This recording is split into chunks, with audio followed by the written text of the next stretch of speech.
പത്തരമാറ്റിൻ്റെ അടിപൊളി എപ്പിസോഡിലേക്ക് എല്ലാവർക്കും സ്വാഗതം. അങ്ങനെ ആ ഒരു ക്രൂരകൃത്യം നടത്താൻ വേണ്ടിയിട്ട് അവർ തീരുമാനിക്കുകയാണ് കേട്ടോ. ആൻജോലറെ തകർന്നടിഞ്ഞ ആ ഒരു ദേഷ്യത്തിലാണ് നാഗേന്ദ്രനും ഡേവിഡും ഒക്കെ നിൽക്കുന്നത്. അവർക്ക് ദേഷ്യം തീർത്തിട്ട് തീരുന്നുമില്ല.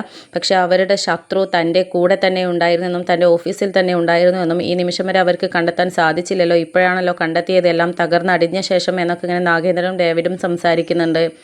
എന്നിട്ട് നാഗേന്ദ്രൻ പറയുന്നുണ്ട്, എൻ്റെ മകനെ മനസ്സിലാക്കാൻ പറ്റാതെ പോയി, എല്ലാവരെയും വിശ്വസിക്കുന്ന കൂട്ടത്തിലാണ്. ആ പെൺകുട്ടിയോട് ചെറിയൊരു ഇഷ്ടം തോന്നിയിട്ടുണ്ടാവും, പയ്യന്മാരല്ലേ, അതൊന്നും നമുക്ക് തെറ്റ് പറയാൻ ഒക്കത്തില്ല, അതുകൊണ്ടാണ് അവൾ പറയുന്ന കാര്യങ്ങളൊക്കെ കണ്ണടച്ച് വിശ്വസിച്ചത്. അതിനെക്കൊണ്ട് ഇപ്പം എന്തായി, നമുക്കാണ് ഏറ്റവും വലിയ നഷ്ടം ഉണ്ടായത്, എല്ലാം കഴിഞ്ഞിട്ട് അവനെ മാനേജറാക്കിയാൽ മതിയായിരുന്നു എന്നുള്ള രീതിയിലൊക്കെ നാഗേന്ദ്രൻ സംസാരിക്കുന്നുണ്ടായിരുന്നു.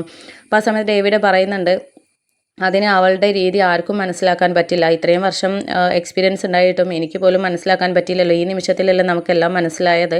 ഏതായാലും അവളെ ഇങ്ങനെ വെറുതെ വിട്ടാൽ പറ്റത്തില്ല. നമ്മുടെ ഓഫീസിൽ നിന്ന് നമ്മുടെ ശമ്പളവും കൈപ്പറ്റി നമ്മുടെ ഊണും ഒക്കെ തിന്ന് അവർക്ക് എല്ലാ കാര്യങ്ങളും ചെയ്തു കൊടുക്കുക എന്ന് പറഞ്ഞാൽ അത് ഒരിക്കലും ഈ നാഗേന്ദ്രൻ പൊറുക്കില്ല, അവളെ ഞാൻ വെച്ച് പൊറുപ്പിക്കില്ല എന്നൊക്കെ പറയുന്നുണ്ട്. എന്നിട്ട് സർ എന്ത് ചെയ്യാനാണ് തീരുമാനം എന്നൊക്കെ പറയുന്ന സമയത്ത് കൊന്നുകളയണം, അല്ലാതെ പിന്നെ ആരാണ്, നമുക്ക് ദോഷമായി വരുന്ന ഓരോ ആളും ഇവിടെ വേണ്ട എന്നൊക്കെ പറയുന്നുണ്ട് നാഗേന്ദ്രൻ.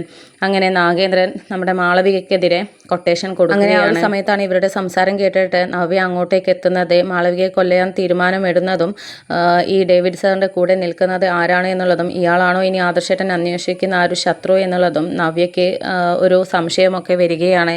എന്നിട്ട് തൻ്റെ കൂട്ടുകാരിയെ ഈ കാര്യം വിളിച്ച് പറയുകയും മാളവികയ്ക്ക് വധഭീഷണിയുണ്ട് എന്നും കൊല്ലാൻ ശ്രമിക്കുന്നുണ്ട് എന്നുള്ളതും എത്രയും പെട്ടെന്ന് മെസ്സേജ് ആദർശേട്ടന് വിടണം എന്നുള്ളതും നവ്യ കൂട്ടുകാരിയെ അറിയിക്കുകയാണ്. എന്നിട്ട് ഇക്കാര്യത്തെക്കുറിച്ച് ആദർശേട്ടൻ അന്വേഷിക്കുന്ന ആ ഒരു വ്യക്തി, ആ ഒരു ശത്രുവിനെ കുറിച്ചിട്ടുള്ള വിവരങ്ങളും അയാൾ ഓഫീസിൽ ഉണ്ട് എന്നും അയാളെ ഫോളോ ചെയ്യണം എന്നുള്ള കാര്യവും ആദർശേട്ടനോട് പറയണം എന്നുള്ളത് നവ്യ വിവരം അറിയിക്കുന്നുണ്ട്. അങ്ങനെ ആ ഒരു ദേഷ്യത്തിലും ആ ഒരു നവ്യ അവൻ മാളവികയെ എന്തെങ്കിലും ചെയ്യുമോ എന്നുള്ള ആ ഒരു ഭയത്തിലും നിൽക്കുകയാണ്. കാരണം എന്തും ചെയ്യാൻ മടിയില്ലാത്ത കൂട്ടരാണ്, അതുകൊണ്ട് ഭയക്കണം. ഇനി നയനയുടെയും ആദർശിൻ്റെയും മേലേക്ക് തിരിയുമോ, കാരണം ഇവർക്ക് വിജയം കിട്ടിയില്ല എന്ന് കണ്ടാൽ ആരെയും കൊല്ലാൻ മടിയില്ലാത്ത കൂട്ടരാണ്.